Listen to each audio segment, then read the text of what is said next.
लाल किले की प्राचीर से प्रधानमंत्री नरेंद्र मोदी का राष्ट्र के नाम संबोधन आपने सुना। 77 मिनट का प्रधानमंत्री नरेंद्र मोदी का आज का ये संबोधन रहा है और ये 13वीं बार प्रधानमंत्री नरेंद्र मोदी ने 15 अगस्त के मौके पर लाल किले से देश को संबोधित किया है और अब तक इन 13 बारों में ये तीसरा सबसे छोटा भाषण प्रधानमंत्री नरेंद्र मोदी का रहा। 2017 में सिर्फ 56 मिनट का प्रधानमंत्री का संबोधन था, 2014 में 65 मिनट का प्रधानमंत्री नरेंद्र मोदी का संबोधन था और आज का प्रधानमंत्री नरेंद्र मोदी का यह संबोधन 77 मिनट का था। हालांकि पिछले साल 2025 में प्रधानमंत्री नरेंद्र मोदी ने लाल किले की प्राचीर से अपना अब तक का सबसे लंबा 103 मिनट का संबोधन दिया था।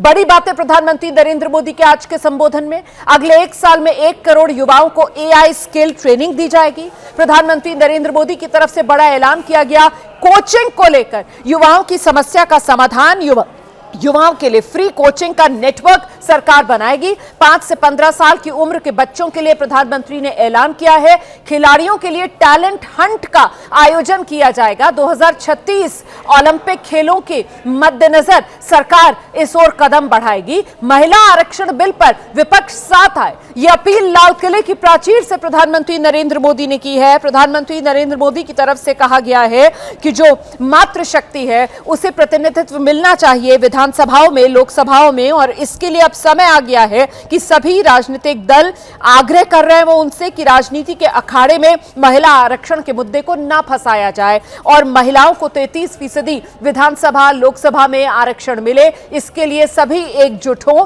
और कदम आगे बढ़ाएं। दशकों पुरानी जो चुनौतियां हैं, माओवाद की चुनौती, नक्सलवाद की चुनौती, प्रधानमंत्री ने उसका जिक्र करते हुए कहा कि पूरी तरीके से ये चुनौतियां अब खत्म हो रही हैं। जहां धरती कभी रक्त रंजित होती थी वहां विकास, विश्वास, प्रयास का तिरंगा लहरा रहा है। हालांकि सत्ता में अभी भी माओवादी सोच वाले लोग बैठे हुए, हत्यारी नक्सल जरूर चले गए लेकिन दिमागी नक्सल अभी भी मौके की तलाश में हैं। इन्हें पहचानना भी जरूरी है, इन्हें आइसोलेट, अलग थलग करना भी जरूरी है। प्रधानमंत्री नरेंद्र मोदी के संबोधन की ये बड़ी बातें, जिसपे खासतौर से शक्ति की सप्तधारा का आह्वान प्रधानमंत्री नरेंद्र मोदी की तरफ से किया गया।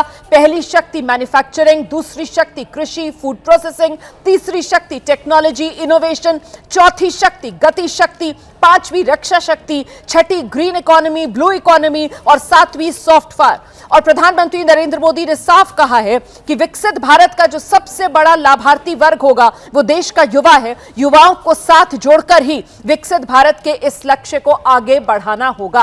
मैं सीधे आपको लेकर चलूंगी, वरिष्ठ पत्रकार विनोद अग्निहोत्री जी हमारे साथ स्टूडियो में मौजूद हैं। सर, किस तरीके से आप देख रहे हैं प्रधानमंत्री नरेंद्र मोदी के आज के इस संबोधन को? 3 बड़ी बातें आपकी नजर में।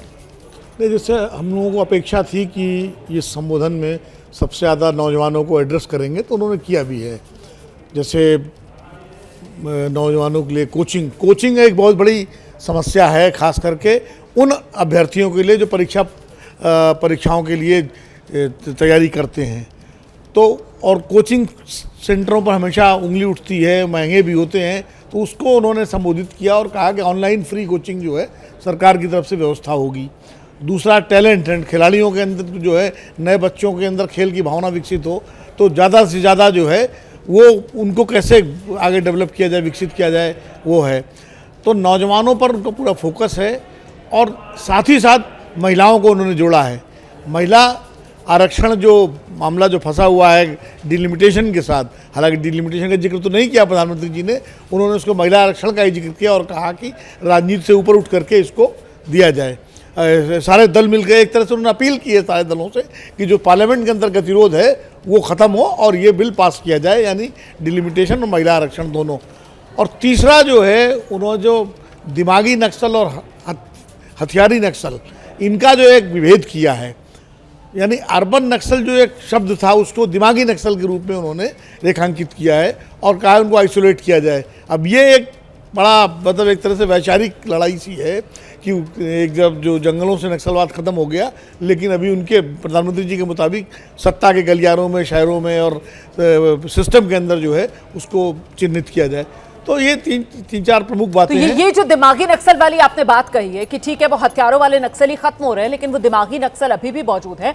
और भाषण के शुरुआती हिस्से में जिस तरीके से प्रधानमंत्री नरेंद्र मोदी की तरफ से कोरोना काल का जिक्र किया गया और कोरोना काल का जिक्र करते हुए प्रधानमंत्री नरेंद्र मोदी ने कहा कि नकारात्मकता फैला रहे थे, अफवाहें फैला रहे थे, वैक्सीन नहीं मिलेगी, सब मारे जाएंगे। उसके बाद अभी जो दुनिया के अंदर युद्ध का संकट है, इस दौरान देश के अंदर वो जो अफवाहें फैलाने की कोशिश की गई, पेट्रोल नहीं मिलेगा, डीजल नहीं मिलेगा, जो फर्टिलाइजर है, खाद है, उसकी कमी हो जाएगी, देश में त्राहिमाम हो जाएगा, इसका जिक्र किया गया प्रधानमंत्री नरेंद्र मोदी की ओर से। मैं पहले की तस्वीरें दिखा देती हूं, देखिए कैसे वो छात्र, युवा, एनसीसी के कैडेट्स जहां बैठे हुए हैं, वही ज्ञानपथ प्रधानमंत्री नरेंद्र मोदी वहीं पहुंच गए, उन्हीं के बीच पहुंच गए। और बड़ी बात यह कि इस बार यही जेन ज़ी है, जेन अल्फा है, विकास के केंद्र में मोदी सरकार के यही युवा है।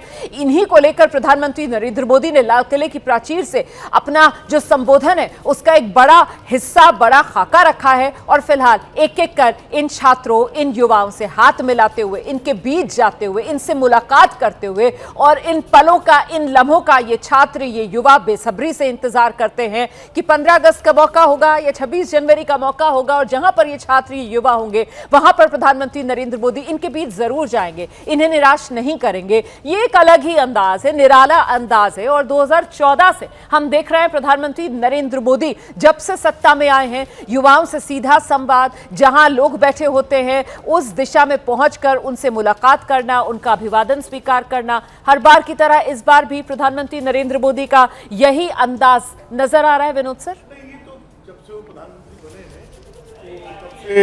मोदी जी छात्रों के बीच में, बच्चों के बीच में जाते हैं और एक तरह से वो लाल किले से संबोधन करने के बाद उतर के इसलिए भी जाते हैं कि ये बच्चे दूर दूर से आते हैं, शिक्षण संस्थानों के बच्चे हैं और इंतजार करते हैं कब प्रधानमंत्री हमारे बीच में आएंगे।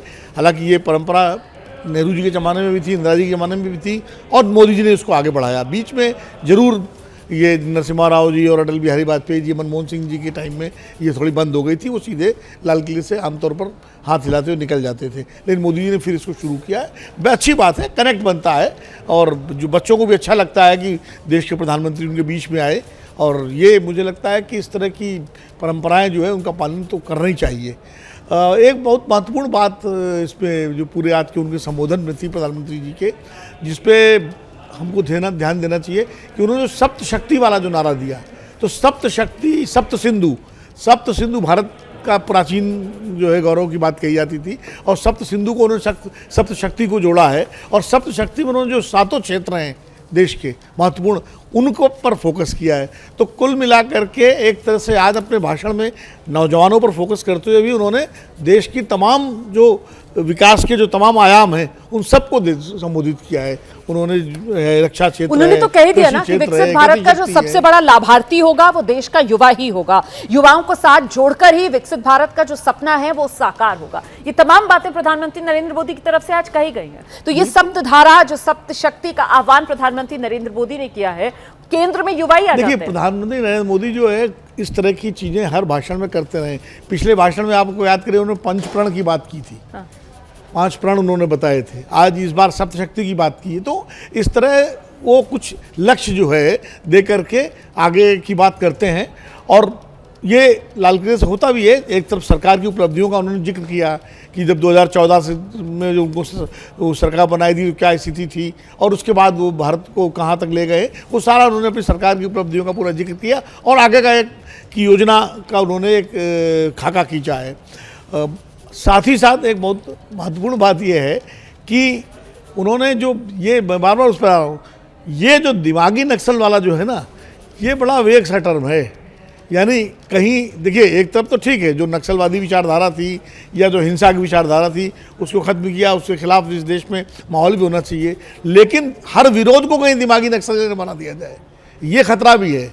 खास करके ऐसे मामलों में प्रधानमंत्री जी ने तो बोल दिया, लेकिन जो तमाम सारे जो और लोग हैं, तो कहीं कोई भी विरोध हो तो उसको आप दिमागी नक्सल न कह दें। ये खतरा जो है इसका ध्यान रखना पड़ेगा, खास करके सरकारों को भी प्रशासन को भी, क्योंकि कानूनों का जिस तरह दुरुपयोग एजेंसियां करती हैं और तमाम सारी सत्ताएं करती हैं, तो उसका भी ध्यान देना पड़ेगा। लोकतंत्र में विरोध जो है, शांतिपूर्ण और मुद्दों पर बात करना, वो दिमागी नक्सल नहीं है। दिमागी नक्सल है कि अगर आप इस संविधान के खिलाफ हों, इस व्यवस्था के खिलाफ हों, व्यवस्था को उलटने की बात करें, हिंसात्मक तरीके से भारतीय संविधान को न माने, वो सब चीज़ें गड़बड़ हैं। लेकिन विरोध को लोकतांत्रिक तरीके से, असंतोष, असहमति को उससे बाहर रखना पड़ेगा। सीधे रुक कर लेते हैं हम। हमारे साथ पॉलिटिकल एनालिस्ट सुजाता पांडे इस वक्त मौजूद है। सुजाता, प्रधानमंत्री नरेंद्र मोदी का संबोधन आपने सुना, आपको प्रधानमंत्री नरेंद्र मोदी की 3 बड़ी बातें क्या लगी? सबसे पहली बात तो ये रमाना कि ये मुझे रोड मैप लगा 2047 का। उन्होंने ये कहा कि रिफॉर्म्स जो है वो हमारे पास ऑप्शन ही नहीं है, रिफॉर्म्स हमें करने ही पड़ेंगे। हम कहाँ से चले थे और कहाँ तक आज पहुंचे हैं और कहाँ हमें पहुंचना है, वो मुझे बहुत अच्छा लगा, क्योंकि देश का जैसा भी माहौल है, लेकिन एक बहुत पॉजिटिव मैसेज था। उसके बाद जो उन्होंने बात महिलाओं के लिए की कि आप महिलाओं को रिजर्वेशन देने की बात की, उनको पैसेंजर नहीं उनको ड्राइवर सीट पे लेके आइए, वो बात हुई। और यहाँ पे विनोद जी बात कर रहे थे जो नक्सल मानसिकता वाली बात कर रहे थे, मुझे लगता है कि उसको इस तरह से नहीं लेना चाहिए। वो प्रधानमंत्री कहने का मतलब ये था कि जो एक ऐसी शक्ति भी है इस देश में, उसको क्या हम नकार देंगे, जो कि क्या बताती है कि हर एक नीति जो नहीं आ रही है, जब FCRA कानून ले लीजिए जो आने वाला था, उस पर किस तरह की बातें फैलाई गई कि एक पर्टिकुलर कम्युनिटी के खिलाफ है सबके, जबकि ये ओवरऑल देश के लिए बहुत अच्छा था। दुनिया के सारे देशों में ये FCRA का कानून है, लेकिन हमारे यहाँ एक पर्टिकुलर नैरेटिव फैला के पार्लियामेंट तक नहीं चलने दिया गया, वो बिल पास नहीं हो पाया, वो JPC में चला गया, जबकि देश के लिए आज के संदर्भ में बहुत जरूरी था वो बिल। तो मुझे लगता है कि उस स्थिति में कही गई कि भाई देश के खिलाफ नैरेटिव ना बनाइए, जो भी हो देश के साथ खड़े रहिए, क्योंकि देश में जो सप्तधारा बहेगी, जो वो मैन्युफैक्चरिंग से हो, रिफॉर्म से हो, दूसरी इनोवेशन से हो, GDP से हो, बहुत सारी चीजें हैं, उससे आप जुड़िए, क्योंकि देश है तो हम है, उसके अलावा और क्या है देश का। ये बात जो आप कह रही है ना, मुझे लगता है यही सबसे बहुत अच्छा लगा। मैं दूसरा देखिए, ये मेंटली माओवादी, ये जो प्रधानमंत्री नरेंद्र मोदी ने आज रेखांकित किया है ना, जिस बात का जिक्र सुजाता भी कर रही हैं कि इस बात को समझना होगा, जो प्रधानमंत्री ने कहा है कि आप कहीं वो डर जो देश के अंदर फैलाते हैं, वो गुमराह करने का काम जो देश को करते हैं, जिस तरीके से कोरोना काल से उन्होंने इसका जिक्र किया कि वैक्सीन आ रही थी तो फिर ये डराया जा रहा था, देशवासियों को गुमराह किया जा रहा है कि नहीं कुछ नहीं होगा, वैक्सीन भी नहीं काम करने वाली है। उसके बाद अब जब वैश्विक संकट आया, युद्ध हो रहा था, तो ये डराया जा रहा था पेट्रोल डीजल इसका संकट आने वाला है, अरे खाद नहीं मिलेगी। इतनी ज्यादा नकारात्मकता, इतना ज्यादा डर, इतना ज्यादा गुमराह करने की एक जो कोशिश होती है, ये तो कहीं ना कहीं विपक्ष की तरफ से ही ज्यादातर इस तरीके की बयानबाजी होती है। तो उसी को आईना दिखाने का काम प्रधानमंत्री नरेंद्र मोदी ने आज लाल किले की प्राचीर से किया। विनोद जी, ऐसा है कि विपक्ष को आईना दिखाने की मुझे लगता है शायद कोशिश नहीं की होगी, क्योंकि विपक्ष का काम है सरकार की कमियों को और सरकार को उजागर करना। आप भूल गई, जब राजीव गांधी कंप्यूटराइजेशन कर रहे थे तो कंप्यूटर का हुआ दिखाया गया था, नौकरियां खत्म हो जाएंगी, बेरोजगारी खत्म हो जाएगी। ये कितना कंप्यूटर का विरोध किया गया था तत्कालीन विपक्ष के द्वारा। वो देश के हित में नहीं था क्या? जब नरसिम्हा राव रिफॉर्म कर रहे थे तो बाकायदा स्वदेशी को लेकर के और रिफॉर्म के खिलाफ भारत बंद तक कराए गए थे, और तत्कालीन विपक्ष ने किया था नहीं किया था? वो कोई देश विरोधी काम थोड़ी तो फिर दिमागी माओवाद का मतलब क्या था? इसलिए जो मैं कह रहा हूँ कि FCRA को लेकर के अपनी आपत्तियां हो सकती हैं, जैसे कंप्यूटराइजेशन को लेकर आपत्तियां थी या सुधार को, रिफॉर्म को लेकर आपत्तियां थी, लेकिन हर आपत्ति को आप देश विरोधी नहीं कह सकते, हर आपत्ति, हर असहमति को आप विकास विरोधी नहीं कह सकते। लोकतंत्र में अगर एक ही तरह का विकास होगा तो फिर लोकतंत्र कहाँ रहेगा? इसलिए विपक्ष के विरोध को आप अर्बन नक्सल या दिमागी नक्सल नहीं कह सकते। हाँ, हिंसा को बढ़ावा देने वाले लोग, देश के खिलाफ काम करने वाले लोग, और ऐसे अब जाति जनगणना को अर्बन नक्सल कहा जाता था, आज सरकार करा रही जाति जनगणना। ये मैं कह रहा हूं, ये खतरा जो है, ये एक सीमा रेखा जो है, ये बांधनी पड़ेगी। आप ये कह रहे हैं कि विपक्ष का विरोध अर्बन नक्सल की कैटेगरी में नहीं आना चाहिए। सवाल ये कि आखिरकार जो मेंटल माओवाद, दिमागी माओवाद का प्रधानमंत्री ने यहां पर जिक्र किया है, और कोरोना काल से लेकर युद्ध संकट तो हमने देखा, इस तरीके से डर और हिंसा के लिए उकसाए तो राजनीतिक बयानबाजी से ही हुआ है ना। बड़े बड़े विपक्ष के नेताओं की तरफ से इस तरीके के बयान दिए गए थे, देश के सामने है। मेरे साथ इस वक्त खास मेहमानों का पैनल मौजूद है, मैं आपका परिचय करा देती हूं। सिद्धार्थ यादव बीजेपी के प्रवक्ता हमारे साथ जुड़े हैं, कांग्रेस पार्टी की तरफ से प्रवक्ता हमारे साथ अभय दुबे जी कुछ ही देर में मौजूद होंगे। फिलहाल आप देख रहे हैं समाजवादी पार्टी के प्रवक्ता मनोज कुमार काका हमारे साथ हैं। सुजाता पांडे जी लगातार इस चर्चा में हमारे साथ बनी हुई है। विनोद अग्निहोत्री जी आज सुबह से वरिष्ठ पत्रकार हमारे साथ इस चर्चा में हैं। बहुत स्वागत आप सभी का, और एक बार फिर से आप सभी दर्शकों को स्वतंत्रता दिवस की ढेर सारी शुभकामनाएं।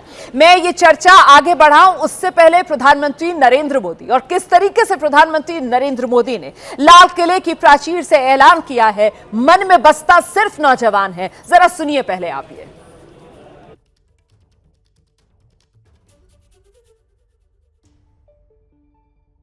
उस दिशा में हम काम कर रहे हैं, और इसलिए हमने करीब 10,000 से अधिक अटल टिंकरिंग लैब छोटे छोटे बच्चों के हवाले कर दी है, ताकि उनका इनोवेशन और टेक्नोलॉजी के अंदर उनका मन बने। 12 वर्ष युवा, हमने अनेक रास्ते खोले। हम स्टार्टअप ओपन कर दिया, आपने देखा होगा भारत के प्राइवेट स्टार्टअप 28 साल की एवरेज उम्र के बच्चों ने, नौजवानों ने दुनिया में पहले ही ट्रायल में अपना सैटेलाइट लॉन्च कर दिया और रॉकेट लॉन्च कर दिया। उन्होंने बहुत बड़ा काम कर दिया साथियों। आज करीब 2.5 लाख से ज्यादा रजिस्टर्ड स्टार्टअप है। हमने पिछले दिनों AI इम्पैक्ट समिट किया था, एआई का विस्तार बहुत तेजी से बढ़ रहा है। लाल किले से मैं देश के नौजवानों के लिए घोषणा करना चाहता हूं। हमने तय किया है कि आने वाले 1 वर्ष में 1 करोड़ युवाओं को एआई स्किल के लिए ट्रेनिंग देने का हम काम करेंगे, ताकि हमारा देश का नौजवान एआई की दुनिया में भी नेतृत्व करने का सामर्थ्य। एविएशन सेक्टर भी मेरे नौजवानों के लिए बहुत तेजी से आगे बढ़ रहा है। नए एयरपोर्ट, नए रूट, नए नए रोजगार के अवसर बना रहे हैं। मेंटेनेंस, ओवरहॉलिंग, इसके भी कारण देश में बहुत बड़ी मात्रा में स्किल मैन पावर को काम मिल रहा है। मेड इन इंडिया हवाई जहाज बनाने की दिशा में हमने सफलता पाई है। Made in India defence transport aircraft C295 already अपनी उड़ान भर चुका है, सफल उड़ान भर चुका है। ये देश के नौजवानों के लिए, मेरे साथियों, ड्रोन ने भी बहुत बड़ा काम किया है। स्वामित्व योजना, गांव में ड्रोन से स्वामित्व योजना सफल हो रही है। करीब 3.25 करोड़ परिवारों को स्वामित्व योजना का लाभ मिला है और इसके कारण 140 लाख करोड़ रुपए जैसी संपत्ति अनलॉक हुई है, जिसके कारण बैंक से लोन मिल सकता है, लोग अपना कारोबार कर सकते हैं। मेरे प्यारे देशवासियों, हमारे मध्यम वर्गीय परिवारों के सामने एक बहुत बड़ा बोझ बन चुका है कोचिंग क्लासेस की स्पर्धा। हर माँ बाप को लग रहा है कि कोचिंग क्लास में बच्चे को नहीं भेजा तो हम प्रतिष्ठित परिवार नहीं है। इन गरीब और मिडिल क्लास परिवारों की हम चिंता करते हुए हजारों करोड़ रुपए का उनका खर्च है वो भी बचे, बेटे भी अपने आसपास रह सके, उनकी देखभाल हो सके, परिवार पर आर्थिक बोझ न आए। और इसलिए हमने युवाओं के लिए विभिन्न परीक्षाओं की फ्री ऑनलाइन कोचिंग हमने करने का निर्णय किया है। डिजिटल पब्लिक इंफ्रास्ट्रक्चर है, हमारे पास उत्तम टैलेंट है, टीचर्स हैं, उन संसाधनों को जोड़ करके हम देश के नौजवानों को फ्री कोचिंग देने का एक पूरा नेटवर्क हम खड़ा करने वाले हैं। तो लाल किले की प्राचीर से आज प्रधानमंत्री नरेंद्र मोदी का 77 मिनट का ये संदेश, और एक तरीके से देखा जाए तो ये जेनजी विशेष ज्यादा नजर आता है। अब जरा खास मेहमानों का रुख करते हैं और उनसे जानते हैं उनकी नजर में प्रधानमंत्री नरेंद्र मोदी के इस संबोधन के 3 विशेष बिंदु वो कौन से हैं। सिद्धार्थ जी, आपके साथ शुरू करूंगी, आइए। नमस्कार रोमाना जी, और आपके सभी दर्शकों को मेरा नमस्कार। देश के सभी हमारे सम्मानित देशवासियों को 80वें स्वतंत्रता दिवस की बहुत सारी शुभकामनाएं। मुझे लगता है कि आज बहुत कुछ विशेष हुआ है और बहुत किसी भी भारतवासी के रूप में गौरवान्वित करने वाले बहुत से पल आज हमने स्वतंत्रता दिवस की सेलिब्रेशंस में लाल किले पर देखे।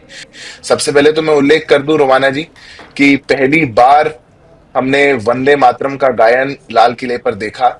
औपचारिक रूप से वंदे मातरम का गायन करते हुए लाल किले के ऊपर, ये मुझे लगता है कि एक बड़ा गौरव की अनुभूति देने वाला है। वो गीत जिसको गा करके सभी हमारे स्वतंत्रता सेनानियों ने आजादी की लड़ाई लड़ी थी, आज वो हमारे स्वतंत्रता के दिवस पर गाया गया, ये सौभाग्य है। पर प्रधानमंत्री जी ने जो बातें कही वो बहुत महत्वपूर्ण है। पहला तो प्रधानमंत्री जी ने कहा कि अब छोटे सपनों से काम नहीं चलेगा रोमाना जी, देश को बड़े सपने देखने पड़ेंगे, देश को आगे जाना पड़ेगा। जिस प्रकार से एआई को लेकर के 1 करोड़ युवाओं को एआई में ट्रेनिंग देना और एआई में आगे लेकर के जाना, ये बहुत बड़ी बात है।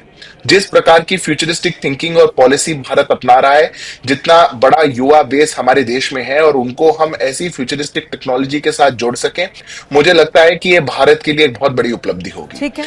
दूसरा, उन्होंने कहा कि भारत की कंपनियों को, लगभग 50 कंपनियों को फॉर्च्यून 500 में आना पड़ेगा, बैंकों को टॉप 5 बैंक्स में आना पड़ेगा। ये विजन है हमारा। हम 100 गीगावाट की न्यूक्लियर पावर कैपेसिटी को लेकर के आगे बढ़ रहे हैं। ये सब 2047 का जो विकसित भारत हमने सोचा है, उसकी नींव कैसी दिखेगी, ये उसके लिए है।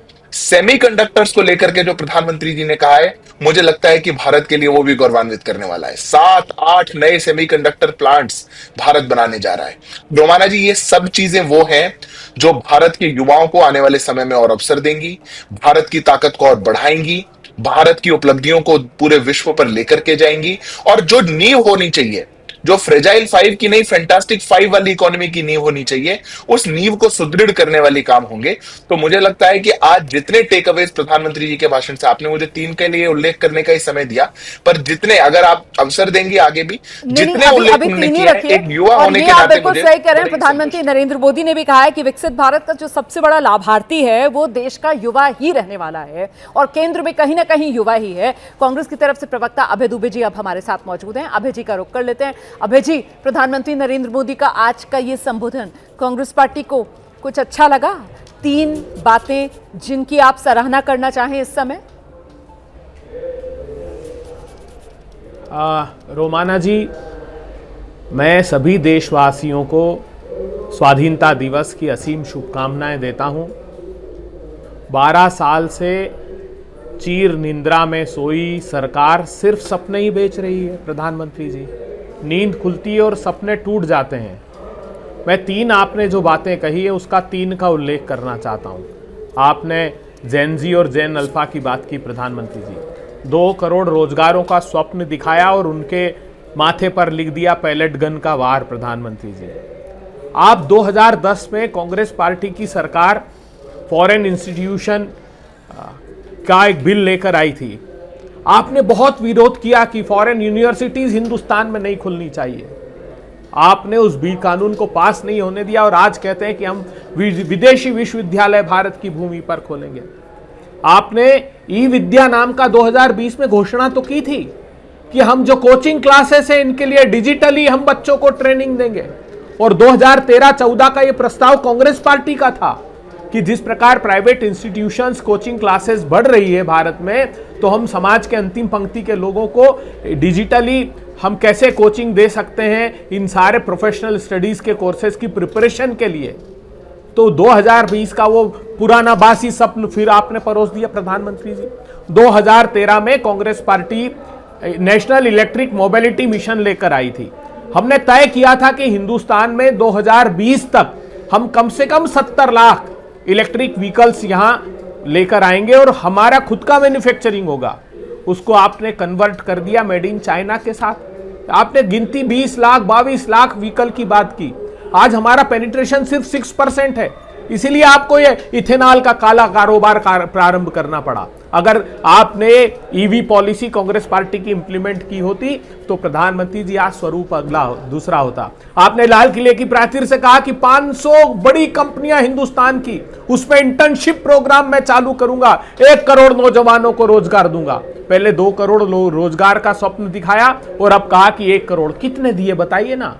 मात्र 16,000 लोगों को आपने, वो 1 लाख का रजिस्ट्रेशन हुआ और सिर्फ 16,000। तो वक्तव्य और व्यवहार में बहुत अंतर है। आपसे विशेष बिंदु पूछे थे, आपने एक एक करके यहाँ पर 3 से ज्यादा खामियां निकाल दी हैं। मैं इस पर जवाब ले लूंगी सिद्धार्थ जी से, लेकिन पहले एक रिएक्शन कमेंट ले लेते हैं। अभी जो मेहमान जुड़े हैं, मनोज काका जी समाजवादी पार्टी के प्रवक्ता हमारे साथ मौजूद हैं। मनोज जी, आप किस तरीके से देख रहे हैं प्रधानमंत्री नरेंद्र मोदी के आज के संबोधन को? 3 बड़ी बातें इस संबोधन की आपकी नजर में।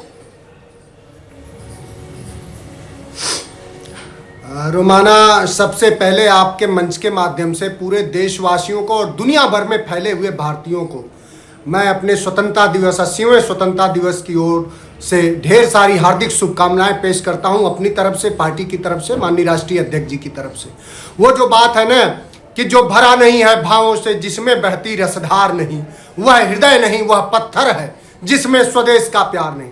प्रधानमंत्री जी के भाषण में पूरी तरह से आज हम लोगों ने यह सोचा था कि जब प्रधानमंत्री जी लाल किले के प्राचीर से इस देश को और दुनिया भर में फैले हुए अपने भारतीय समुदाय के लोगों को संबोधित करेंगे तो कम से कम आज फेंकेंगे नहीं, फैक्ट की बात करेंगे। लेकिन आज प्रधानमंत्री नरेंद्र मोदी ने आज भी झूठे आंकड़े फेंका है। सिर्फ उन्होंने किसी भी फैक्ट की बात उन्होंने नहीं करी है। वो नहीं बताए हैं कि देश के 150 करोड़ लोगों के कंधों पर विगत 12 सालों में उन्होंने कितना कर्ज का बोझ लादा है। वो जब बात करते हैं कि हम एकता और संविधान के मूल्यों के साथ खड़े हैं, तो प्रधानमंत्री का हर शब्द, नरेंद्र मोदी का हर शब्द उनके कर्म तक जाने में विफल हो जाता है, असफल होता है। जब वो ये बात करते हैं कि हम संविधान के मूल्यों से चलना चाहते हैं, तो नरेंद्र मोदी इस तरह की बात नहीं करते अपने ही मुल्क में, अपने ही नागरिकों से इस तरह नहीं कहते कि आप कपड़े देख के लोगों को पहचान लेते हैं। जब आप बात कर रहे हैं स्टार्टअप इंडिया की, जब बात कर रहे हैं सेमीकंडक्टर की, जब बात कर रहे हैं हम एआई की, तो एआई का रोमाना जी तब इस देश में जब महत्व बढ़ेगा जब एआई के लिए विश्वविद्यालयों में प्रशिक्षण होगा।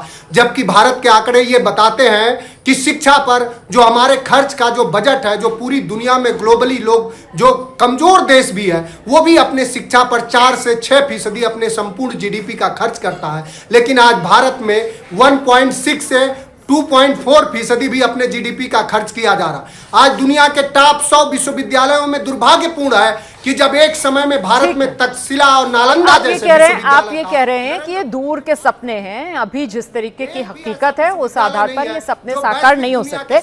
लेकिन ये झूठे आंकड़े वाली जो आपने बात कही है, तो जरा आगे जरूर बताइएगा कि कौन सा झूठा आंकड़ा है, क्योंकि आपने कहा कि झूठे आंकड़े प्रधानमंत्री नरेंद्र मोदी ने लाल किले की प्राचीर से रखे हैं, तो कम से कम एक झूठा आंकड़ा जरूर बताइएगा यहाँ पर, ताकि दर्शक जान सके कि आप कितना झूठ और कितना सच बोल रहे हैं। फिलहाल मेरी सहयोगी मेघा इस वक्त हमारे साथ मौजूद है, मैं मेघा का रुख कर लेती हूँ और जरा मेघा से जानते हैं। मेघा, प्रधानमंत्री नरेंद्र मोदी का आज का संबोधन और उसमें 3 बड़ी बात आपको क्या लगी? देखिए, मुझे लगता है सबसे पहले जो उनसे एक्सपेक्ट किया जा रहा था रोमाना कि देश की जेन जी को वो एड्रेस करेंगे, उन्होंने किया। अब जो अनाउंसमेंट प्रधानमंत्री जी ने करी है, सबसे पहले आपने भी अभी सुबह से इसके बारे में कई बार बात करी है, मैं एक बार और दोहरा देती हूँ रोमाना, क्योंकि ये हमारे, और मुझे लगता है कि आज की स्पीच हमारी जो युवा है, इस देश की युवा है, और हम जैसे यंगेस्ट डेमोक्रेसी हैं पूरी दुनिया में, हमारी देश की युवा आज ज़रूर प्रधानमंत्री जी को सुनने के लिए सुबह उठी होगी रोमाना, क्योंकि जिस माहौल में आज हम 15 अगस्त मना रहे हैं, जिस माहौल में ये स्पीच हुआ है, इसके बाद बहुत लोग ये जानना चाहते हैं कि प्रधानमंत्री के मन में क्या है देश की युवा के लिए।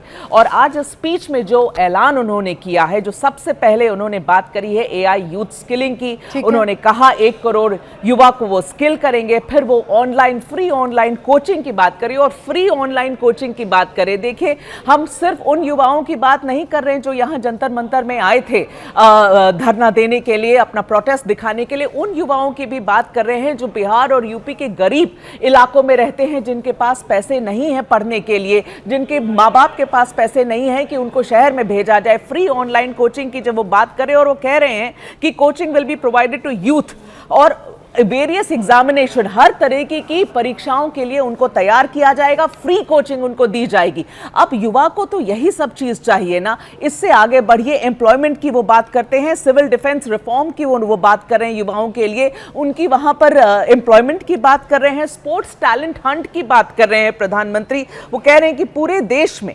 5 से 15 साल के जो युवा हैं उनके लिए स्पोर्ट्स टैलेंट हंट किया जाएगा, पूरे देश में उन्हें ढूंढा जाएगा, ढूंढ के उनकी ट्रेनिंग की जाएगी। तो अगर ये सब सरकार के द्वारा किया जाएगा, ये पहली 4 जो मैं पॉइंट्स आपको बता रही हूं सिर्फ और सिर्फ युवा के लिए ही है। और मुझे लगता है कि आज ये सिर्फ, और रोमाना क्योंकि सरकार कवर करती हूं, पार्टी भी कवर करती हूं, मैं आपको ये बहुत रिलायबली आज बता सकती हूं रोमाना कि ये सिर्फ शुरुआत है। ये जो रीचिंग आउट हम एक्सरसाइज देख रहे हैं युवा, देश की युवा के लिए, यूथ के लिए, आज प्रधानमंत्री के द्वारा हुआ है। आप देखिएगा, मतलब आप ये कह रही हैं कि दिल्ली के जंतर मंतर पर जो हुआ उसका असर प्रधानमंत्री नरेंद्र मोदी के आज इस संबोधन पर साफ साफ नजर आ रहा था, उसकी छाप प्रधानमंत्री नरेंद्र मोदी के आज के इस संबोधन में साफ तौर पर नजर आई। लेकिन अब ये जो प्रधानमंत्री नरेंद्र मोदी की तरफ से युवाओं के लिए फ्री कोचिंग की जो सुविधा देने की बात कही गई है सरकार की तरफ से, उसको लेकर तो सिद्धार्थ जी आइए जवाब दीजिए। अभय दुबे जी कह रहे हैं 2020 भूल गए क्या, ई विद्या वाला वादा भूल गए क्या, ये पुराना सपना नए कलेवर में परोसा जा रहा है क्या? क्या था वो ई विद्या 2020 वाला सपना जो अब फ्री कोचिंग के तौर पर आज लाल किले की प्राचीर से रखा जा रहा है देश के सामने? सिद्धार्थ यादव। रोमाना जी, सबसे पहले मुझे लगता है कि जब ऐसा महत्वपूर्ण दिन हो, स्वतंत्रता दिवस, और हम उसको खुशियों से मना रहे हो, तो राजनीतिक कटुता से सबको बचना चाहिए। पर मेरे जो दोनों राजनीतिक साथी यहाँ पे उपस्थित हैं, मुझे समझ नहीं आया कि सुबह सुबह भी ऐसे कटु भाषण की क्या आवश्यकता थी। झूठ परोसना, टीवी पर आकर के ऐसा कहना, इसकी तो कोई आवश्यकता नहीं। और मैं कोई राजनीतिक टीका टिप्पणी नहीं करना चाहता। मैं दो बातों का उत्तर देता हूं। पहले तो उन्होंने कहा कि फैक्ट और फेंकना ऐसा। एक सेकंड आप कह रहे हैं कि राजनीतिक बातों की क्या जरूरत, लेकिन अगर आप लाल किले की प्राचीर से दिए गए इस भाषण को देखेंगे तो उसमें भी तो लगातार 2014 से पहले जो पिछली सरकारें थी उन्होंने क्या किया और 2014 के बाद जो सरकार ने किया है उसी का तुलनात्मक तौर पर रखा गया है। तो ऐसे में यहाँ पर जो 2014 से पहले सत्ता में थे वो तो अपनी बात रखेंगे ना, और वो जवाब भी देंगे। तो यहाँ पर राजनीतिक बात तो होगी और आप बच नहीं सकते ये कहकर कि आज 15 अगस्त का मौका है तो मैं राजनीतिक बात नहीं करूंगा। सिद्धार्थ आइए। रोमाना जी सुन तो लीजिए मैंने क्या कहा। मैंने तो कहा ही नहीं कि राजनीतिक बात नहीं होनी चाहिए। आइए। मैंने नहीं कहा राजनीतिक बात होनी चाहिए। राजनीतिक दल है, वो अपना दल का है, वो राजनीतिक। मैंने कहा राजनीतिक कटुता नहीं होनी चाहिए। ठीक। आप आज के दिन पर सुबह में आकर के ये कहें कि फेंकना और फैक्ट का बात बोलें, ये राजनीतिक कटुता है, ये राजनीतिक बात नहीं है। इसलिए मैंने केवल उस पर टिप्पणी करी। बिल्कुल राजनीतिक बात करें, पर चलिए मैं बता देता हूं, मैं फैक्ट बता देता हूं, राजनीति छोड़ते हैं। प्रधानमंत्री जी ने कहा कि हमने 2014 के बाद अपना डिफेंस प्रोडक्शन देश में 4 गुना बढ़ा दिया है, ये फैक्ट है। उनने कहा कि हमने खादी और विलेज इंडस्ट्रीज को 5 गुना बढ़ा दिया है, ये फैक्ट है। इलेक्ट्रॉनिक मैन्युफैक्चरिंग को हमने देश में 7 गुना बढ़ा दिया है, ये फैक्ट है।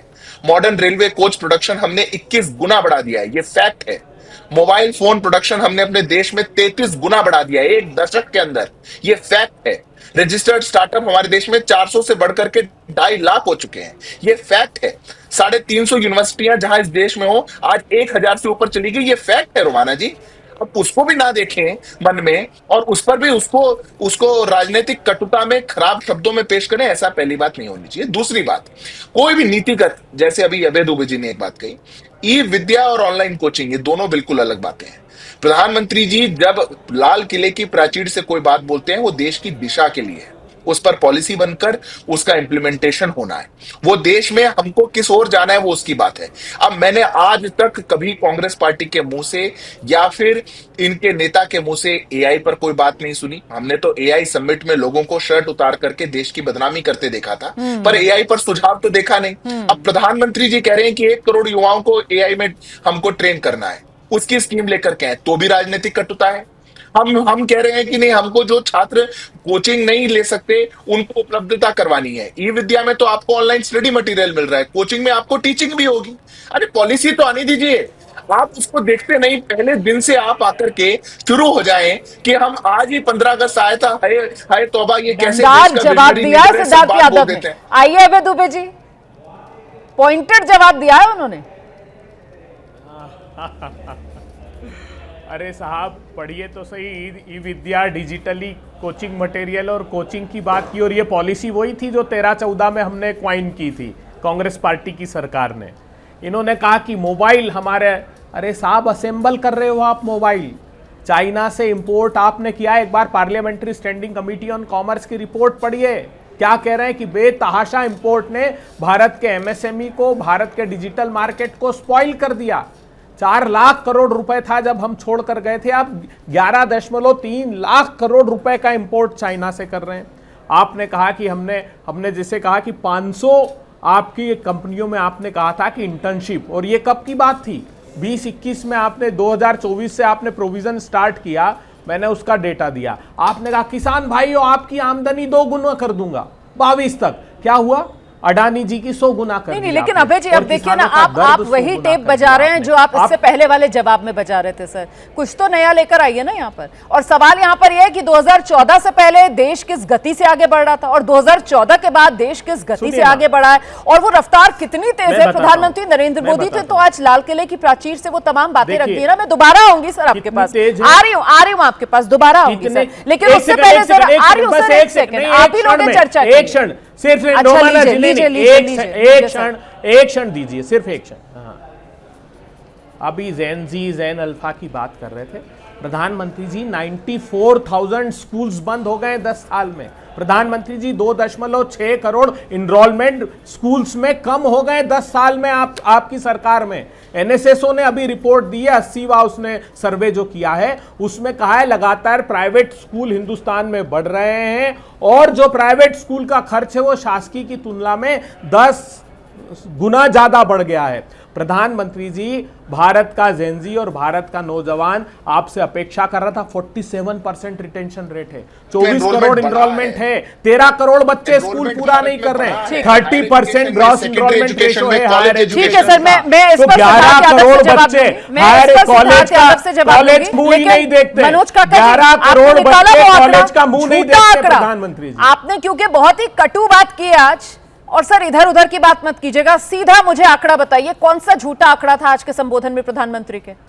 सिर्फ आंकड़ा चाहिए मुझे।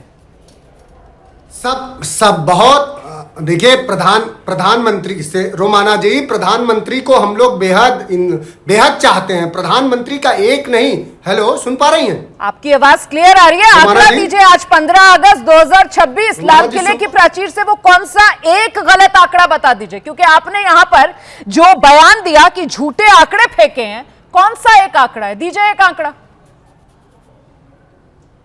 बताइए। बयान शुरू करते हैं कि झूठे आंकड़े फेंके हैं लाल किले की प्राचीर से, और जब सवाल पूछा जाए कि एक आंकड़ा बता दीजिए तो गिनाने के लिए कुछ भी नहीं है। इसीलिए जरा संयम से अपनी बात रखिए। दर्शक बैठा हुआ है, आपको जज दर्शक कर रहा है, मैं नहीं कर रही हूं यहां पर बैठकर। इस बीच प्रधानमंत्री नरेंद्र मोदी का आज का संबोधन, और कैसे प्रधानमंत्री नरेंद्र मोदी की तरफ से देश के सामने बड़ी चुनौतियां नक्सलवाद, माओवाद का जिक्र किया गया, और प्रधानमंत्री नरेंद्र मोदी ने कहा है कि देखिए अब वो हथियार वाले नक्सली तो खत्म हो रहे हैं, लेकिन दिमागी नक्सली माओवादी अभी भी छिपे हुए बैठे हैं। उनको पहचानना, उनको अलग थलग आइसोलेट करना जरूरी है। सुनिए। वर्षों तक देश की सत्ता में माओवादी सोच के लोग गलियारों में अपनी जगह बना करके बैठे थे। सरकारी कमेटियों में सलाहकार के रूप में भी ये माओवादी सोच ने नीतियों को प्रभावित किया था। मेरे प्यारे देशवासियों, जंगलों में हमें हथियारी नक्सलों का खात्मा बुलाने में, उस संकट से देश को मुक्त कराने में सफलता मिली है। लेकिन हथियारी नक्सल तो गए, लेकिन दिमागी नक्सल, ये दिमागी नक्सल मौके की तलाश में है। हिंसा, अराजकता के वो रास्ते खोज रहे हैं, समाज को गलत राह पर घसीटने के लिए भांति भांति के दांव कर रहे हैं। इन दिमागी नक्सलियों को पहचानना होगा, इन दिमागी नक्सलियों को आइसोलेट करना होगा, और राष्ट्र को विकसित राष्ट्र बनाने की मुख्य धारा की ओर देश की युवा पीढ़ी को जोड़ना होगा। सीधे रुक करेंगे, खास मेहमान लगातार हमारे साथ बने हुए सिद्धार्थ यादव जी, और बेहतर तरीके से बता पाएंगे कि आखिरकार ये दिमागी नक्सल वाला संदेश किसके लिए था जो प्रधानमंत्री की तरफ से दिया गया। सिद्धार्थ। ये तो शायद इनको खराब लग जाएगा। 2013 में एमएचए में इनकी सरकार ने ही लोकसभा में एक जवाब दिया था, जिसमें जवाब में उन्होंने मेंशन किया था, there are organisations who vehemently oppose most development projects. Lok Sabha के पटल पर यह जवाब दिया गया था। आज जब प्रधानमंत्री जी इस बात को कह रहे हैं कि बहुत से ऐसे माओवादी मानसिकता के लोग थे जो देश की गति को बढ़ने से रोकने के लिए सरकारी दफ्तरों में बैठे थे, एडवाइजर्स बन के बैठा करते थे, प्रेशर ग्रुप अपने आप को बताते थे, स्ट्रॉन्ग एनजीओज बन करके बताते थे, और कहीं भी कोई डेवलपमेंट का प्रोजेक्ट, आज भारत कह रहा है 100 गीगावाट की न्यूक्लियर पावर बनानी है, अगर इन लोगों को आप ताकत दे देंगे कभी नहीं बनने देंगे। वहां जाएंगे, अलग अलग प्रकार का नैरेटिव बनने लगेगा, जाकर के डेवलपमेंट प्रोजेक्ट को रोका जाएगा। मुझे ध्यान है, मैं बस्तर गया हुआ हूं और वहां पे काफी भ्रमण मैंने किया है, कैसे नक्सल के इलाकों में बस्तर के अंदर सड़क ना बने उसको लेकर के एक नैरेटिव दिल्ली में बनता था। वहां तो जो बंदूकधारी नक्सलवादी थे वो तो थे, पर दिल्ली में भी बताया जाता था नहीं ये वहां सड़क बनेगी, डेवलपमेंट जाएगा तो ये जल जंगल जमीन के खिलाफ है। प्रधानमंत्री जी उसकी तरफ उल्लेख कर रहे हैं। अगर रोमाना जी हमको सबको मिलकर के भारत को विकसित भारत 2047 में बनाना है तो निश्चित तौर पर हमको सबको एक साथ आना पड़ेगा, और जो ऐसे लोग हैं जो इस ग्रसित मानसिकता से हैं, जो भारत की डेवलपमेंट का साथ नहीं देते और झूठा नैरेटिव बनाते हैं, उनको भी एक्सपोज करना पड़ेगा, क्योंकि ये देश की तरक्की में एक बाधा बन करके आते हैं। अभय जी जवाब दीजिए। वो हथियार वाले नक्सली, वो दिमागी नक्सली, आपकी सरकारों में सबको संरक्षण दिया जा रहा था? नहीं होती। लेट मी कंप्लीट रोमाना जी, मुझे अपनी बात पूरी करने का मौका दो प्लीज। मेरा फोन कट गया। प्रधानमंत्री रोमाना जी, जी अभय जी अपनी बात रखिए। क्या आवाज आ रही है आपको? हाँ, प्रधानमंत्री जी ने अर्बन नक्सल किसको कहा जानती हैं आप? जब राहुल गांधी जी कह रहे थे कि प्रधानमंत्री जी सेंसस में कास्ट सेंसस को ऐड कीजिए, जी आपने महाराष्ट्र बनाम यूनियन ऑफ इंडिया के केस में 2021 में एफिडेविट दिया है सुप्रीम कोर्ट में कि कांग्रेस पार्टी ने कास्ट सेंसस कराया था, जिसकी रिपोर्ट अरविंद पनागरिया की अध्यक्षता वाली कमेटी को सौंपी गई, ना उसके मेंबर बनाए, ना उसकी एक मीटिंग हुई और वो रिपोर्ट डंप कर दी। प्रधानमंत्री जी भाषण देते हैं, ये अर्बन नक्सल की सोच है जो ये बात कर रहे हैं। प्रधानमंत्री जी, आपके लिए अर्बन नक्सल कौन है जानते हैं? आप जब किसान आंदोलन होता है तो आपकी राजनीतिक दल बता रहा था कि ये अर्बन नक्सली हैं, ये खलिस्तानी हैं, ये पाकिस्तानी हैं। अभी छत्तीसगढ़ का जिक्र कर रहे थे। अरे साहब, एक पेड़ मां के नाम और सारे जंगल अडानी के नाम। हसदेव का जंगल का अगर मुद्दा कांग्रेस पार्टी और साथी कार्यकर्ता उठाते हैं, देश के पर्यावरणविद उठाते हैं, तो कहते हैं अर्बन नक्सल है। आपने अंडमान निकोबार का एक पूरा का पूरा द्वीप अगर निजी व्यक्ति को सौंपने का मानस बना लिया, जो बहुत अच्छा जंगल भारतवर्ष का है, जो पर्यावरण के दृष्टिकोण से और परिस्थितिकी संतुलन की दृष्टिकोण से जरूरी है, तो आप कहते हैं अर्बन नक्सल है। तो भारत के हितों की जितनी बात लेकिन अभय जी, आप जो बात रख रहे हैं, मैं जरा सा अपनी सहयोगी मेघा का रुख करूंगी। मेघा, ये अर्बन नक्सल ऐसा क्यों लग रहा है कि कमजोर नब्ज जो है ये विपक्ष की है, जो शायद अर्बन नक्सल या दिमागी नक्सलियों की वजह से दबी है? मैं आपको एक बात यहाँ पर बताना चाहती हूँ रोमाना, कोई नहीं कहेगा ये और शायद लोगों को जानकारी होगी भी नहीं। मेरा जवाब इन सब से बहुत अलग होने वाला है। जब प्रधानमंत्री इस बात का उल्लेख करते हैं कि दिमागी नक्सल या आपको अर्बन नक्सल कह लीजिए, जिनकी सोच नक्सलवादी है, जो माओवादी सोच वाले लोग हैं, ये कौन है? और ये सरकार में कोई आपसे कुछ नहीं कहेगा, लेकिन मैं आपको कहती हूँ कि जो एजेंसीज काम कर रही हैं, जो जंतर मंतर पे हुआ, जो एजेंसीज उसके पीछे के लोग जिन्होंने हिंसा करने की कोशिश की, जो लोग वहाँ आकर उपद्रव करने की कोशिश किए, इन लोगों के बैकग्राउंड पर जो अभी जांच चल रही है, ऑफिशियल अनऑफिशियल, उसमें ये बात निकल कर आई है रोमाना। और मैं आपको यहाँ बताती हूँ, कोई आपको ऑन रिकॉर्ड आकर नहीं बताएगा कि क्या इन ऐसे लोगों का यहाँ पर या ऐसे लोगों को यहाँ इस जंतर मंतर पे, इस प्रोटेस्ट में भेजा गया था, हिंसा करने के लिए भेजा गया था, एक अलग पूरी प्रोटेस्ट को एक अलग दिशा देने के लिए। वो लोग उन लोगों की सोच या उनकी तारें अर्बन नक्सलिज्म से या माओवाद सोच से जुड़ी हुई हैं, ऐसा एजेंसियों का मानना है जो अभी जांच कर रही हैं। तो जब आज प्रधानमंत्री ये बात कहते हैं, मुझे नहीं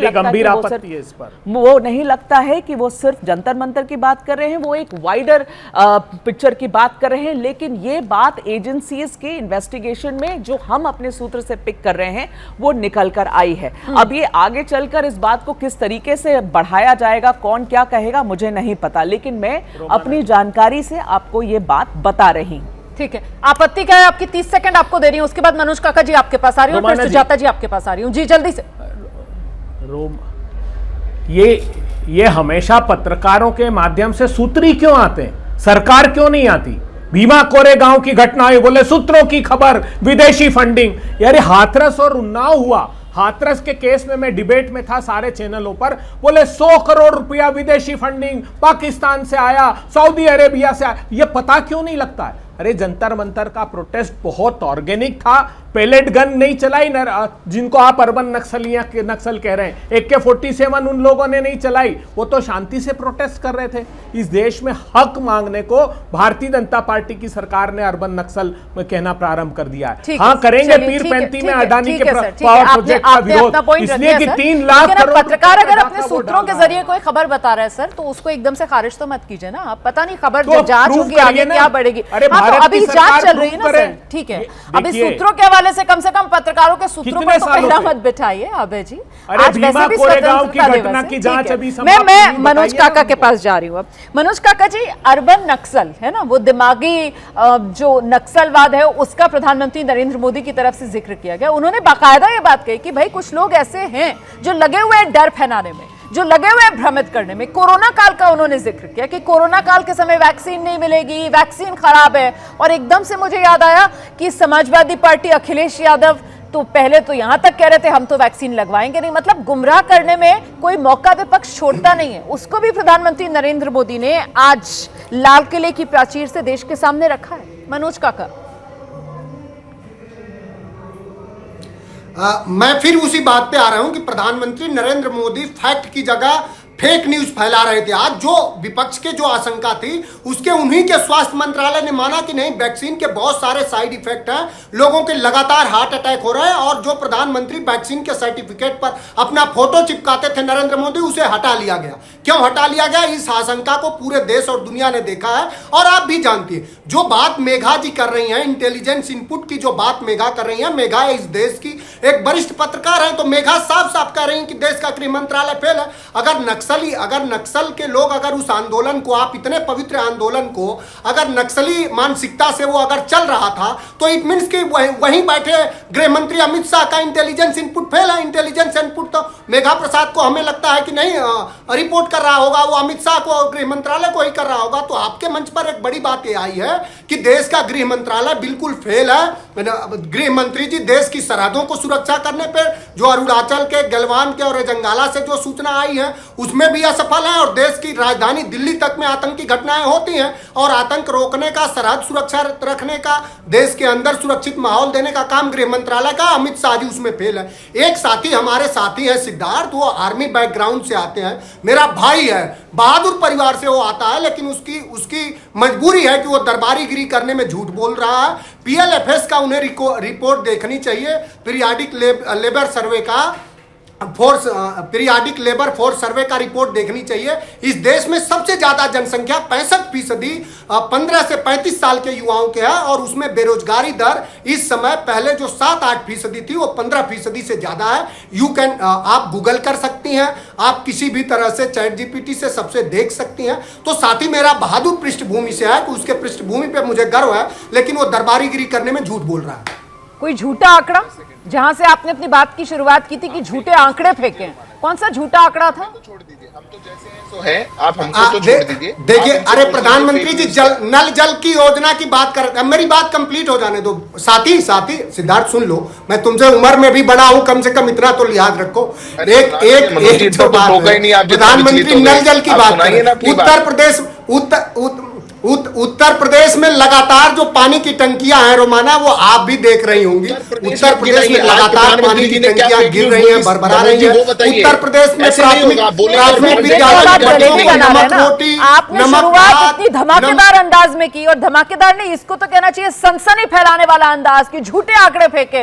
और अब जब बार-बार आपसे पूछा जा रहा है तो आपसे गुब्बारे की हवा निकल गई, मामला टाई फिस हो गया, कोई आंकड़ा आप दे नहीं पा रहे हैं। दर्शक देख रहे हैं कि आपने कितना माहौल बनाया, आपने कितने गुब्बारे में हवा भरी, लेकिन आखिरकार मामला सब फुस हो गया। नहीं, कोई आंकड़ा ऐसा आया नहीं ना प्रधानमंत्री की तरफ से। मैंने आंकड़ा दिया, किस तरह की बात कर रही हो? प्रधानमंत्री ने कौन सा आंकड़ा दिया जो आपने कहा प्रधानमंत्री ने झूठ बोला? कौन सा आंकड़ा प्रधानमंत्री ने फेक? सुजाता आपके पास यहाँ पर अगर एक बात सामने निकल कर आ रही है कि साहब जो आंदोलन दिल्ली में हो रहा था उसके पीछे कहीं ना कहीं, आ रही हूँ सिद्धार्थ जी, प्लीज एक बार सुजाता जी का एक रिएक्शन ले लूं फिर आपके पास आऊंगी, कि उसके पीछे जांच चल रही है और अर्बन नक्सल वाला जो एंगल है उस मामले में भी जांच आगे बढ़ रही है। इसको सिरे से ये कहकर राजनीतिक घेराबंदी गृह मंत्रालय और गृह मंत्री की करना शुरू कर देना और यहां पर भी कहीं ना कहीं अपनी राजनीति चमकाना, ये विपक्ष फिर से एक्सपोज हो रहा है क्या सुजाता पांडे? नहीं, बिल्कुल, क्योंकि मेघा जो मैं बात कही है, मेघा एक वरिष्ठ पत्रकार है, वो अपने सोर्सेस के हवाले से बात कर रही थी। उनको सिरे से खारिज करके ये दिखाता है कि शायद चोर की दाढ़ी में तिनका रहा होगा, या फिर होंगे ऐसे कुछ लोग जो इनके द्वारा ही पालित पोषित होकर जिनका नाम आता होगा। क्योंकि ये बात तो सबको जग जाहिर है कि तीस्ता सलवार से लेके जो जितना ये मेघा पाटकर है, सारे जो ब्रिगेड थे, उन्होंने भारत के प्रोजेक्ट में जितनी भी प्रगति के प्रोजेक्ट थे उनको रोकने की कोशिश की। यहाँ तक कि ये तो मनमोहन सिंह की सरकार में किया गया था ना, कि जब वो तमिलनाडु परमाणु का जो पूरा कंडो कलम का जो प्रोजेक्ट रोकने की कोशिश की गई थी, और ये सरकार ने खुद बताया था कि ऐसे लोग हैं जिसको पूरा का पूरा एनजीओ फंड किया गया है बाहर से, और वो पूरा फंड जो है डाइवर्ट किया गया, वहां के लोगों को पैसे बांटे गए ताकि ये कभी भी न्यूक्लियर प्लांट ये बन ही ना पाए वहां पे। उसके बाद यहाँ पे आप एक लिस्ट ऑफ सीरीज है जहां पे ग्रीन एनर्जी प्रोजेक्ट हो गया, जहां पे पैसे किसी और बात के लिए जाते थे लेकिन वो होता कुछ और था। आप उठाकर देख लीजिए, भारत कोई भी प्रोजेक्ट शुरू करता है, चाहे वो निकोबार का प्रोजेक्ट क्यों ना हो, कितना क्रिटिकल है निकोबार का प्रोजेक्ट हमारे लिए। वहां से हम चाइना पे डायरेक्टली नजर रख सकते हैं, वहां पे जो बांग्लादेश की चाइना के साथ में जो ट्रीटी हुई अभी उस वहां से वो सिर्फ 150 किलोमीटर, वहां पे इंडोनेशिया, वहां पे हम देख सकते हैं। हमारे लिए चोकिंग पॉइंट हो सकता है वो चाइना के लिए, वो एक बहुत बड़ा स्ट्रेटेजिक पॉइंट है। लेकिन उसके लिए क्या पूरा फैलाया गया कि कछुओं की जो जिंदगी है वो खतरे में आ जाएगी। यहाँ का जो यहाँ पे जो इधर का जो वातावरण है वो खराब हो जाएगा। तो इस देश ने वो भी देखा है और सारी सरकारों में देखा है। लेकिन ये बहुत मतलब मुझे तो लगा कि आज का दिन ऐसा नहीं था जब आप देश के प्रधानमंत्री को ये कह दे कि वो झूठे आंकड़े दे रहे थे और उसके बाद आपके पास कोई आंकड़ा नहीं है। मुझे लगता है कि इस मंच पे नेशनल टीवी पे आके इस तरह की कटुता को पेश करना, वो भी जब भारत एक बड़ा सपना देख रहा। प्रधानमंत्री ने खुद कहा कि भारत अब छोटे सपने नहीं देख सकता। उन्होंने ये भी कहा कि जो पिछले 5-6 दशक में नहीं हुआ अगले 5-6 साल में करना होगा। यहाँ पे कहा गया कि युवाओं के लिए कुछ नहीं हो रहा है। जो ये फ्री कोचिंग की जो घोषणा की गई है किसके लिए हो रहा है? क्योंकि एक देश का जो मध्यम वर्ग, निम्न मध्यम वर्ग, नीचे का वर्ग है, उसके लिए कोचिंग कितनी बड़ी समस्या है। वो अफोर्ड नहीं कर सकता है, वो कोटा नहीं जा सकता है। तो उसके लिए जो फ्री कोचिंग होगी तो वही तो आगे बढ़ेगा। और वो जो बॉटम ऑफ द पिरामिड को ऊपर ले जाने की बात है वो उसके लिए ही तो है। मुझे तो नहीं लगता कि इतना जो मायोपिक व्यू है कि हम अगर टीवी पे बैठेंगे तो सिर्फ और सिर्फ नेगेटिव बातें करें। देश आपका भी है, कोई देश परफेक्ट नहीं है, अमेरिका भी परफेक्ट नहीं है। मैं यूरोप में रही हूं रमोना, 10 साल रही हूं, और मैं आपको बता सकती हूं कि यूरोप की कौन कौन सी गलियों में आप जा भी नहीं सकते, लेकिन वो दिखाई नहीं जाती। लेकिन हम भारत में उन्हीं सब बातों पे फोकस करते हैं जहां हमारे पास गली में। हम परफेक्ट हैं क्या अपनी लाइफ में? जो देश परफेक्ट है, सिस्टम क्या है? सिस्टम हमसे बनता है। और ये सारे लोग जो बैठे हुए सरकारों में, इनकी सरकारें परफेक्ट थी क्या? नहीं थी। कोई सरकार, कोई सिस्टम, कोई देश परफेक्ट नहीं होता। उसको परफेक्ट बनाते हैं उसके लोग, उनका विजन और उनका एक नरेंद्र मोदी ने लाल किले की प्राचीर से। अभय जी, नकारात्मकता फैलाने में मजा आता है, आनंद आता है, खासतौर से इस देश के विपक्ष को? हमको देश की जनता ने दायित्व दिया है कि सरकार का मार्ग प्रशस्त करें, जो गलतियां सरकार कर रही है उनको उजागर करें और उसको सही रास्ते पर आएं।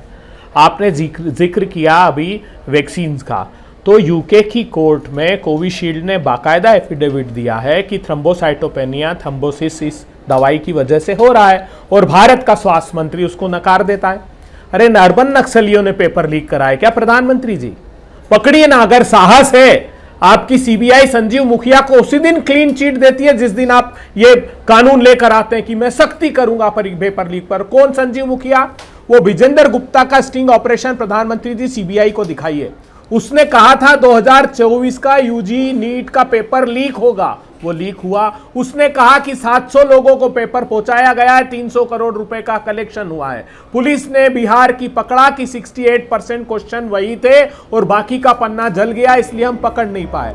और क्या कह रहा है उत्तर प्रदेश का मंत्री? प्रधानमंत्री जी एक बार सुनिए तो सही। आदित्यनाथ की सरकार का मंत्री कह रहा है, आओ देश भर के नौजवानों, मैं भर्ती और प्रवेश परीक्षा में आपको पास कराऊंगा, आ जाओ मेरे पास। बेदीलाल है। बेदीलाल कौन? जिसके 9 मुकदमे हैं, विधायक, भारतीय जनता पार्टी की सरकार में विधायक है, वो साथ दे रहा है। 9 में से 8 मुकदमे भर्ती और प्रवेश परीक्षा के स्कैम के। उसका एक स्टिंग ऑपरेशन हुआ। वो कह रहा है 50-50 बच्चों को 1 मिनट में भर्ती करा देता हूं, परीक्षा निरस्त हो जाएगी तो पैसे वापस मेरे ख्याल से विपक्ष जो है वो अभी इन्हीं अपने आरोपों के जाल में घिरा हुआ है। जवाब देने की जरूरत है रोमाना। इससे आगे की बात अब हो रही है और प्रधानमंत्री नरेंद्र मोदी ले जा रहे हैं, बिल्कुल पीछे ही ले जा रहे हैं। और क्योंकि पीछे ले जा रहे हैं तो आपको एक बात, आप देखिए बहुत देर से मैं आपको सुन रही हूँ अभय दुबे जी, बहुत देर से आपको सुन रही हूँ, और आज सुबह सच में मेरा मन नहीं है कि आवाज ऊंचा करूं किसी के ऊपर, मगर आप जो बातें कह रहे हैं ना, आपको एक जवाब सुनना आप पड़ेगा। जिस पेपर लीक की आप बात कर रहे हैं साहब, एक बार जरा सुनिए अब आप सुनिए, जहां आवाज ऊंची करने की जरूरत पड़ती है हम सब करते हैं, हमें यह मत बताइए कि किसके सामने कब आवाज ऊंची करनी पड़ेगी। और अब आप एक बात सुनिए, 1981 का, मैं आपको 1981 का भी वाकया बताती हूं। उस वक्त भी मेडिकल एग्जामिनेशन में पेपर लीक भी होते थे और लोग नकल करने के लिए कोई किसी और की जगह जाकर एग्जाम देकर आता था। ये सब डॉक्यूमेंटेड चीजें हैं। तो आप पेपर लीक की जो बात करते हैं ना भाई साहब, अपने समय में भी जाकर देखिए कि कितने पेपर लीक हो रहे थे। सुनिए मेरी बात, कोई यहां कोई भी तरीके की जस्टिफिकेशन नहीं दे रही हूं मैं कि अभी जो हो रहा है वो गलत हो रहा है, बिल्कुल गलत हो रहा है। पर ये बात याद रखिए, सुनिए मेरी बात, अब आप मेरी बात सुनिए और ये बात याद रखिए कि पेपर लीक है ना, वो पेपर लीक सरकारें आती है जाती है, पेपर लीक का मामला वैसा का वैसा ही रहता है। सिस्टमिक फेलियर है ये, इसको सिस्टमिक फेलियर कहते हैं भाई साहब। तो फिर जब आप मुझे कह रहे थे ना कि प्रूफ, सुनिए आपने मुझे कहा कि प्रूफ करिए और तथ्य दीजिए, तो भाई साहब आप भी अब भी एविडेंस आप भी टेबल पे रखिए। जब आप कहते हैं कि भाजपा के मंत्री करवा रहे हैं तो फिर आप भी एविडेंस रखिए ना टेबल पर कि भाजपा के मंत्री कैसे पेपर लीक करवा रहे हैं। आप कैसे आपके जब आपके समय में, सुनिए, जब आपके समय में पेपर लीक हो रहा था भाई साहब, तो आपके मंत्री करा रहे थे क्या? आपके मंत्री, तो आप पहले इसका जवाब दीजिए, क्या आपके मंत्री करवा रहे थे उस वक्त पेपर लीक? आपके मंत्री करवा रहे थे पेपर लीक? क्या आपके मंत्री करवा रहे थे पेपर लीक जब आपके समय में पेपर लीक हो रहा था? फिर आप सुबह सुबह जो ये सारी बातें करते हैं, अरे कभी तो कंस्ट्रक्टिव होइए भाई साहब। अरे हमारे मंत्रियों ने सार्वजनिक मंच से भाषण नहीं दिया। सर मेरे ख्याल से आज हमारे 15 अगस्त का मौका है सार्वजनिक मंच से और वो भाषण नहीं पेपर दिया। लीक की उत्तर रोकथाम प्रदेश का मंत्री सार्वजनिक रूप से सदन भाषण में दे रहा है, कानून को मंच से और भाषण मजबूत दे रहा है किया गया है, हम के सबने लिए। देखा क्या है। बात और करती फिलहाल प्रधानमंत्री नरेंद्र मोदी शायद इन तमाम मुद्दों से आगे बढ़ गए हैं, लेकिन विपक्ष अभी भी लकीर का फकीर बना हुआ ज्यादा नजर आ रहा है। क्योंकि आज जब प्रधानमंत्री नरेंद्र मोदी लाल किले की प्राचीर से देश को संबोधित करते हैं तो फिर वो जेन जी, जेन अल्फा, उसके लिए एक रोड मैप रखते हैं आने वाले समय के लिए। और मुझे लगता है सिद्धार्थ, एक बड़ा पॉइंट यहां पर ये तू मैं के चक्कर में पक्ष विपक्ष के हम मिस ना कर जाएं। प्रधानमंत्री नरेंद्र मोदी ने जिस तरीके से देश के युवाओं पर भरोसा भी किया है। सर आ रही हूं, भाषण दे रहा है मंच से, क्या बात कर रही हैं हूं आपके पास सिद्धार्थ। खासतौर से वो जातिगत जनगणना के लिए प्रधानमंत्री नरेंद्र मोदी की संविधान की शपथ खाने वाला मंत्री भाषण दे रहा है कि पेपर लीक कराना और 1-2 घंटा निकालकर डिजिटली अपनी सारी इंफॉर्मेशन जो है अपने परिवार की आप अपलोड कीजिए। ये एक तरीके से जो युवा शक्ति है उसके सही इस्तेमाल की एक और कोशिश, एक और प्रयास प्रधानमंत्री नरेंद्र मोदी की तरफ से। देखिए रोमाना जी, आज देश के सभी युवा सुबह से जो लाल किले पर हमारे देश का स्वतंत्रता दिवस, स्वाधीनता दिवस मनाया गया उसको देख रहे थे और उसके बाद वो एबीपी न्यूज को देख रहे हैं। उन्होंने बड़ा क्लियर डिफरेंस देखा। पहले उन्होंने देखा कि कैसे प्रधानमंत्री जी ने विकसित भारत की बात करी, आगे की बात करी, एआई की बात करी, जॉब्स की बात करी, सपने हमको बड़े देखने होंगे इसकी बात करी, भारत आगे कैसे बढ़ सके उसकी बात करी। और फिर दो हमारे साथी प्रवक्ता जो अलग अलग राजनीतिक दलों से आकर के एबीपी पे बैठे, वो पीछे की बात करना चाह रहे हैं, माने वो भारत को पीछे कैसे ले जाया जा सके उसकी बात करें। युवा देख रहा है, बिल्कुल क्लियर है। मुझे लगता है कि सदन के अंदर तो जो भी हम बोलते हैं रोमाना जी उसको सत्यापित करना पड़ता है। डिबेट में भी ऐसा प्रावधान आना चाहिए, क्योंकि सदन तो ये लोग चलने नहीं दे रहे, तो डिबेट में तो जो बोलेंगे सत्यापित करेंगे। के शो पर देश के एक राजनीतिक दल के नेता ने देश के प्रधानमंत्री के लिए कह दिया कि फेक न्यूज उन्होंने सुबह लाल किले की प्राचीर से दी है, उनने झूठा आंकड़ा दिया। मुझे लगता है, हो सकता है कुछ लोगों को ये कम गंभीर लगे, मुझे ये बहुत गंभीर लगता है। आप देश के प्रधानमंत्री के लिए झूठी बात जिसको आप 1 घंटे में सत्यापित नहीं कर सकते, कैसे बोल करके निकल सकते हैं? ये तो घड़ी देखने वाली बात हो गई कि रोमाना जी का शो पूरा हो जाएगा, बात बीच में रह जाएगी और मैं चला जाऊंगा, पर मैंने बोल दी, हो सकता है 2 लोग विश्वास कर लेंगे। ये जो मानसिकता है विपक्ष की कि हम राजनीतिक घेराबंदी में इतने निचले स्तर पर चले जाएं कि कोई भी देश की अच्छी बात, कोई कंस्ट्रक्टिव सुझाव, कोई पॉलिसी रिफॉर्म पर बात करना, कोई हमको ऐसी एक बात करना कि हम इसको दिखा सकें। मतलब ये तो छोड़ दीजिए अपेक्षा कि जहां ये सरकारों में है वहां से कोई मॉडल निकल करके आए डेवलपमेंट का। अरे विपक्ष में रहते हुए कोई डेवलपमेंट का सुझाव दे दीजिए, पर वो भी आप नहीं कर सकते अगर, तो मुझे लगता है कि युवाओं को बिल्कुल स्पष्टता से दिख रहा है। रही बात आपने जो पूछा रोमाना जी, निश्चित तौर पर जिम्मेदारी युवाओं के कंधे पर है। प्रधानमंत्री जी ने युवाओं को हर एवेन्यू में, जिसका भी उन्होंने जिक्र किया, भारत जो युवा देश है उसको आइडेंटिफाई करते हुए प्रधानमंत्री जी ने उन अपेक्षाओं को भी सामने रखा है और उन अवसरों को भी हमारे सामने रखा है, और देश का युवा उन अवसरों पर निश्चित तौर पर खड़ा उतरेगा, ये मेरा विश्वास है। बिल्कुल तो कुल मिलाकर देखिए, प्रधानमंत्री नरेंद्र मोदी की तरफ से जो बड़ी बात कही गई है वो यही है कि स्वयं से ऊपर राष्ट्र का हित हो और कर्तव्य ही हमारी पहचान बने। एक दीप से जले दीप हजारों, आओ मिलकर विकसित भारत बनाएं। फिलहाल आप सभी का बहुत धन्यवाद मेरे साथ जुड़ने के लिए।